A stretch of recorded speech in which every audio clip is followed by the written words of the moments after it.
filmer nu? Det gør jeg. Gør du? Ja. Og jeg skal lige Okay. OP dig igen. De OP'ede lige før. Vi er ligesom i gang med at bygge Fred server. Wow, jeg lægger lige nu. Jeg ved ikke. Jeg tror, det er fordi jeg har åbnet serveren. Det. I gang med at æde hans spawn fuldstændig, som vi er i gang med at bygge. Og så I kommer også til at komme herind, når den er klar. Så kan vi spille mere. Det bliver rigtig hyggeligt. Altså, hvis vi når at få den klar her i den her episode eller sådan noget, så kan vi godt lægge DP'en i bunden, kan vi ikke? Yeah.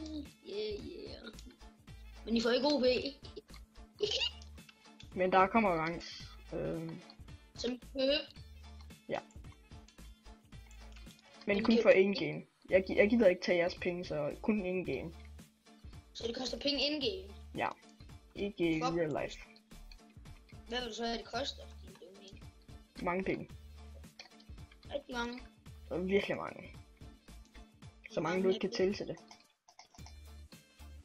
Så det kommer til at koste flere milliarder, eller hvad? Nej. Hvorfor ikke? Hvorfor skulle det? Fordi det er sjovt, når det koster så mange penge. Ja, det er rimelig sjovt. Det er faktisk sjovt at have en server, synes jeg. Gør det Jeg ikke? synes, Ja. Ej, for jeg synes, det skal koste penge. Det er lidt sjovere. Nå, Mads. Jeg får sikkert alligevel ikke lov til det af min mor. Jeg synes godt, det må koste rigtig penge. Nå, men det synes jeg ikke. Vi laver en debat om det nede i beskrivelsen. Ej, Mads, det gør vi da ikke. Det skal du ikke bestemme. Det skal jeg nemlig. Nu er jeg inde i en Det er min server. Ja, og jeg er med inde på den. Kig ned i chatten, Mads. Ej. Hvorfor er det lige helt præcis, at jeg ikke kan bygge her? Det var da fucking irriterende. Vi har DK-fed der. Derfor. Træls. Altså stop da, Fred. Helt ærligt, Fred. Lad mig bygge. Måske fucker vi. Måske laver jeg ikke kun server. Måske fucker vi jo bare lidt rundt.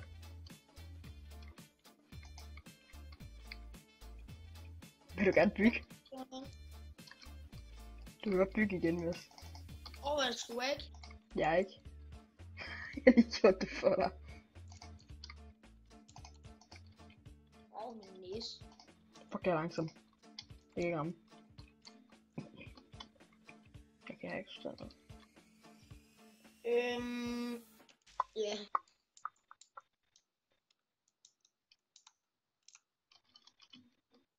Wow.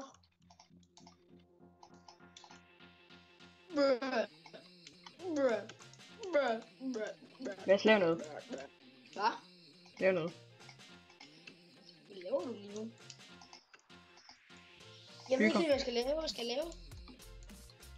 Det ved jeg ikke. Jeg må bære. Jeg slår en syng. Du skal ikke lege Hans.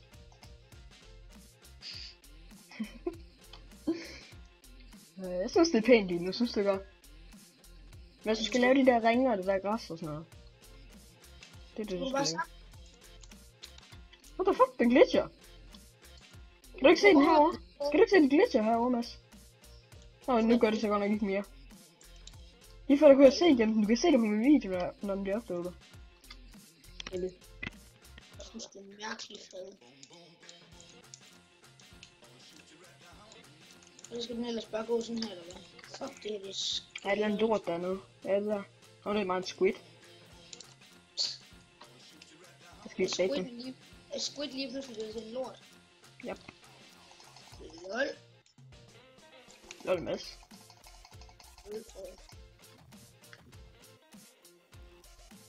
Jeg ved ikke helt, er det sådan her? Skide hamrende, nej. Jeg synes, hvordan gør jeg det her? Den er rigtig. Mads, den er rigtig. Den her? Nej, den herovre. Den her. Den er rigtig. Jamen, kan du ikke bygge den der? Det fatter jeg ikke. Så lad være. Den er rigtig, den der. Er den her rigtig? Mm. Nej, den er ikke. Den er. Hvilken en er så forkert her? Den er jeg i gang med at bygge lige nu. Den herovre, nej, ikke den herovre, den er også forkert. Hvad for en? Den herovre. Nej. Jo, fordi den der, den er anderledes. Men det er fordi, den er på den anden side, Mads. Det er det sgu da ikke. Det er det sgu da. Nej, de går ikke ud på samme... Går de her ud på samme måde? Vent lidt. Nej, det gør de ikke. Hvad mener du? De går Fordi hvis ikke... du flyver op i midten, så kan du sgu da se, at det er det samme. Nej, det kan jeg ikke. Det kan jeg så Jo, godt. det kan jeg godt. Fuck, du dum. Fuck, du dummer. Nå, undskyld.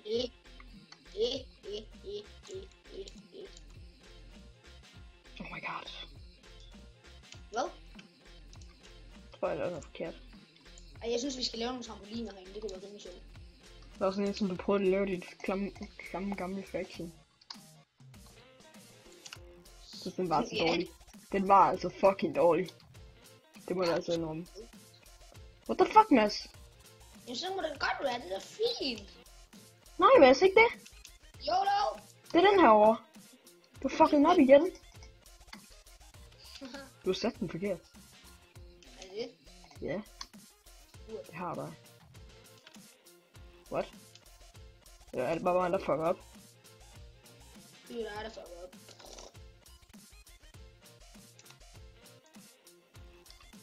Nej, det er det ikke.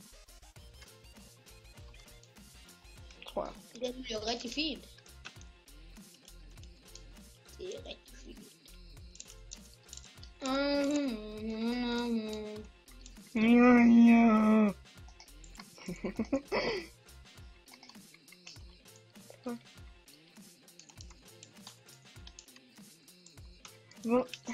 Hvad skal ranken så koste? Det ved jeg ikke. Man kan ikke købe OP, eller? Nej. Hvis OP, det er så OP-rang. Ja. Det kan man sgu da ikke købe, kan man? Nej, kan jeg. Skide godt. Altså, du har vendt de her to første forkert. Ja, nemlig. Dem over ved den portal, du er i gang med at lave, der har vendt forkert. Skal der nogle flowers? Sunflower. Okay. Okay.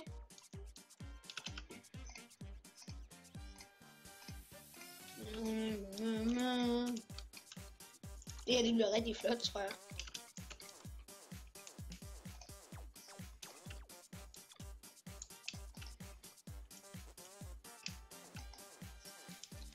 Ej, hvor se.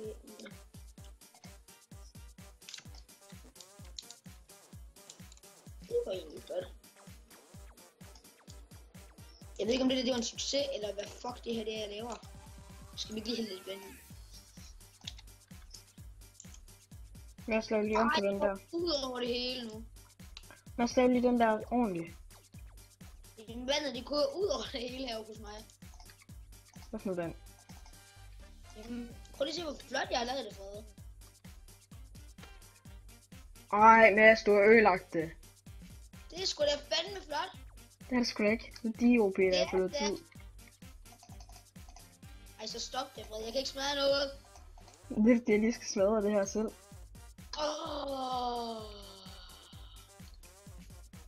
Hej, Fred. Fuck det ord for.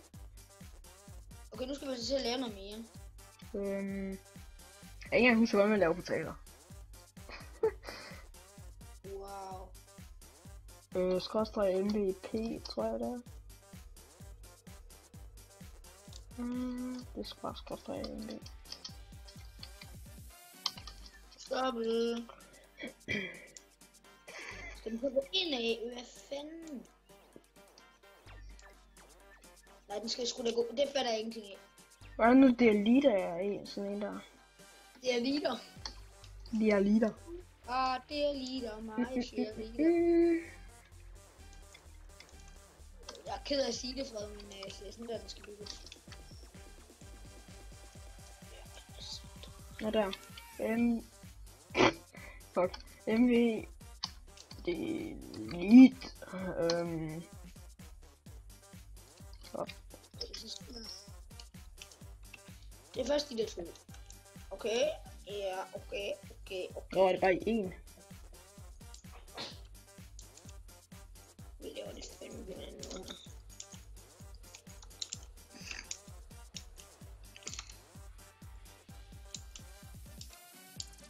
Tror du har lavet det forkert igen? Nej, det er dig, der har det. Det går en for langt ud, din fake. Det er dig, der har lavet det. Jamen, den ene, den går for langt ud, tror jeg. Nej. Jo, den gør. Oh my god, Fred. Fred, hvad har du lavet? Jeg har ikke lavet noget.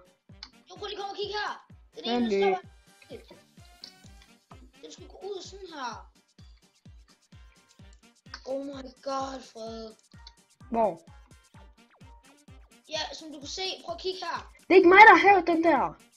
Før, ikke? Jeg gik den sådan her, og det skal den jo overhovedet ikke, din pik. Det var ikke mig, der lavede den. Nej, Det var fucking dig, der lavede alt det der lort. prøv så at lave det der om, mand. Nej, det er dig, der har jobbet på det der. Nej. Joho. Det gav jeg dig. Det er sgu ikke. Prøv nu den forkert igen, oh my god. Fix det. Nej.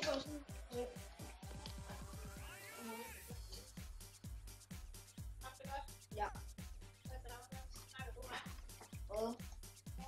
Nu lukker døren igen. Nu lukker døren igen. Jeg har lige mødt min mic, var det fordi jeg kan? Du myrdede den ikke. Jo, jeg gjorde. Nej, det gjorde at vi kunne stadigvæk høre det. Nej, de kan ikke. Cuttede du overhovedet? Ja. Nå, okay, jeg tænkte, what the fuck. Jeg skal nok optage igen, så. Ja. Nej, jeg er det bra.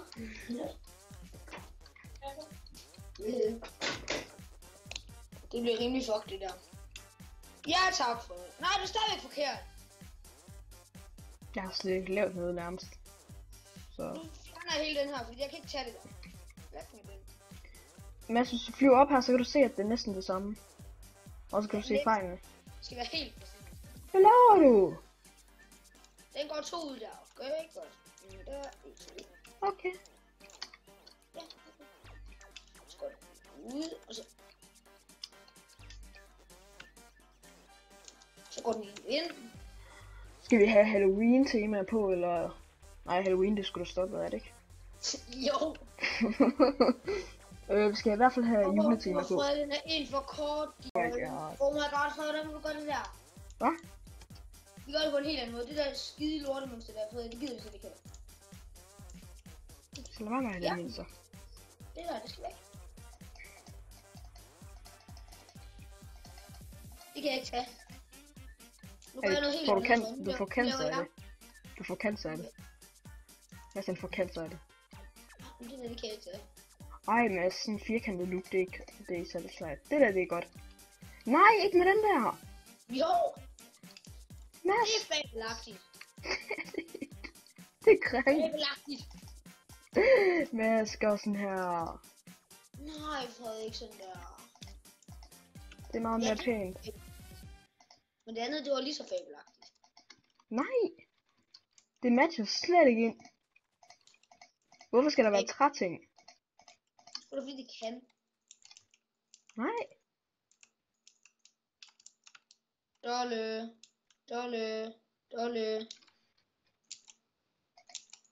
Se, det her, prøv det her design, det er meget pænere og meget nemmere at lave. Ja, men det er op. Hvor er det bøsse, det her, Fred.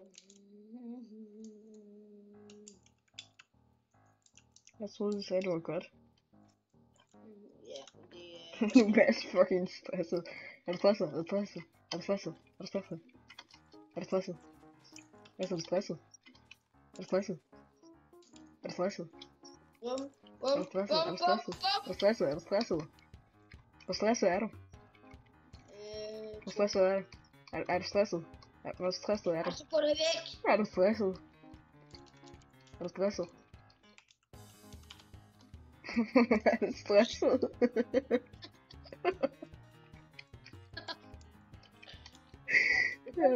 Er du stresset? Nej, Fred, for helvede. Fred, vi skal bygge.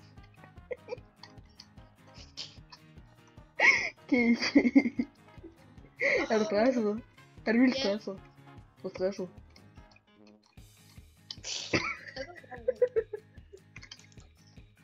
Er du stresset? Fabelagtigt. Er du stresset? Nej, jo. Er du Det var stresset? fedt. Nej, vi skal i gang med at bygge flere af de der portaler. Er du stresset? Ja. Er du Fred, meget vi skal bygge stresset? portaler.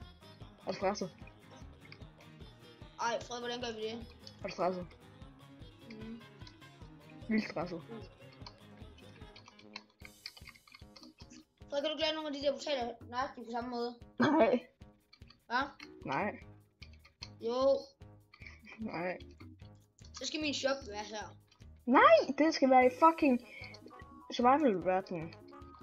Det er survival-verden. Nej, det er ej. Det er spawn-verdenen. Det er det Fred, vi samme. skal lave nogle flere af de portaler der. Ja, men nu skal jeg lige delete den gamle dims. Word.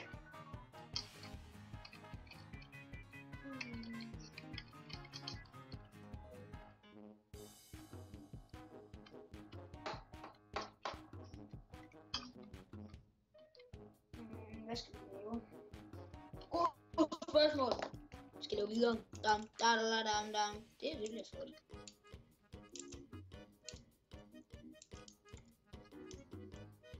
En lille mule pænere. Hvorfor kan jeg ikke fucking delete den verden? Fabelagtigt. Jeg kan ikke delete verden. Nu er alle bare spawn. Jeg stiller det grimt. Nej, stop. Vi skal ikke have træting ind. Stop. Så gør det bare på anden måde. Og du skal heller ikke tage til den her neder ting. Nej!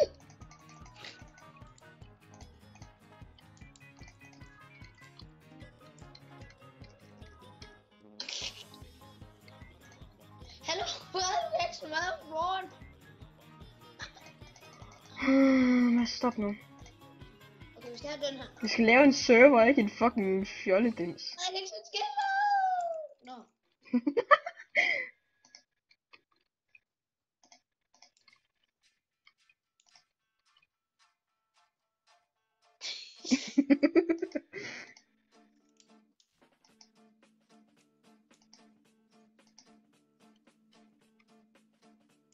Tager vi det?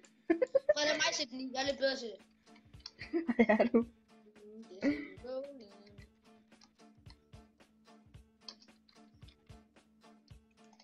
Åh. Hvad Skal jeg- Vi skal lige vente den ordentligt, Mads. Nej, en skills. Mads! For helvede. Hvad sker der her for dig? Ja, Mads. Du skal lave nogle flere portaler. Nej. Hvordan Skal vi gør du hurtigt- det? Jeg skal lige hurtigt gøre noget. Hvad er det aktivt? Sådan der. Au! Så siger det bare sådan der. Au!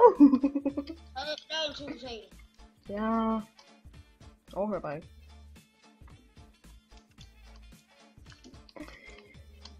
Hvordan er det nu, sætter en hop? MV 4.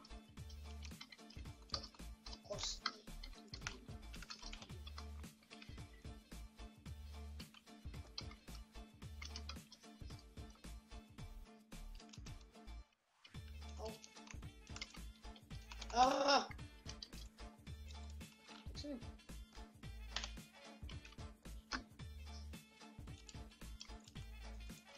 Hvad lavede du? Ingenting. Og 2.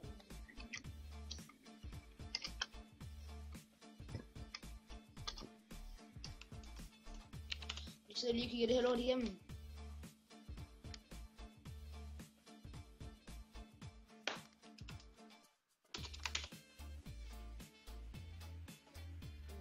Nej.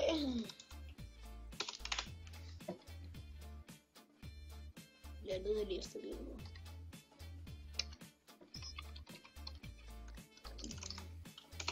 Skal vi få den her med? Jeg ved ikke, hvad den gør.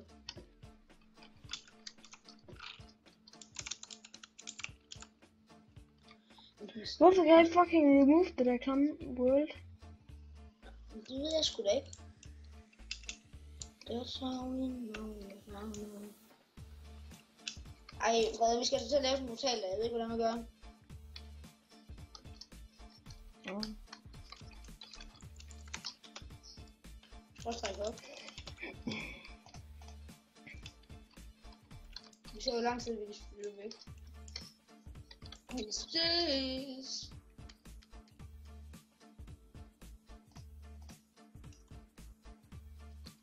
Jeg ser ikke engang derovre i den verden.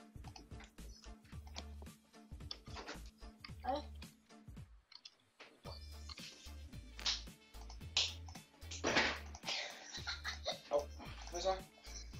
Ej, au. Hvad så? Har du haft en god dag? Ja, lidt. Nej. Ja. Det er dejligt. Ja. Hvad laver du nu? Jeg spiller. Okay. Hvorfor har du lukket døren? Er det fordi de larmer den? Ja. Okay. Men er det godt med ørerne? Det går helt fint. Der er noget, der er godt med.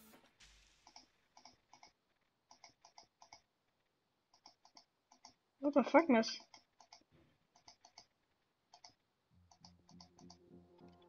Mads? Mads?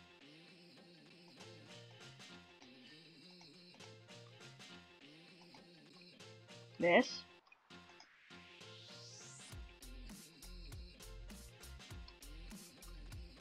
Okay.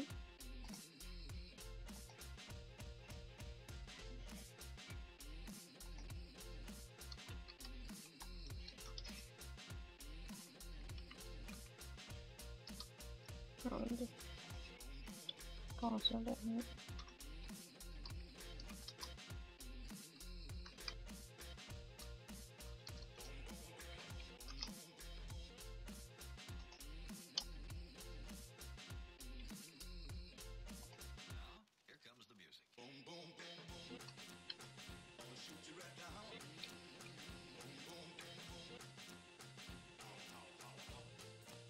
Wait. Mads? Hvad? Endelig.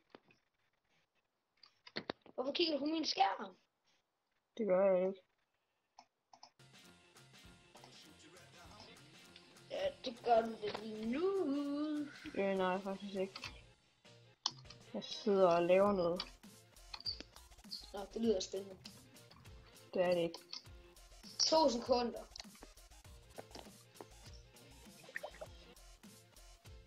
Nå.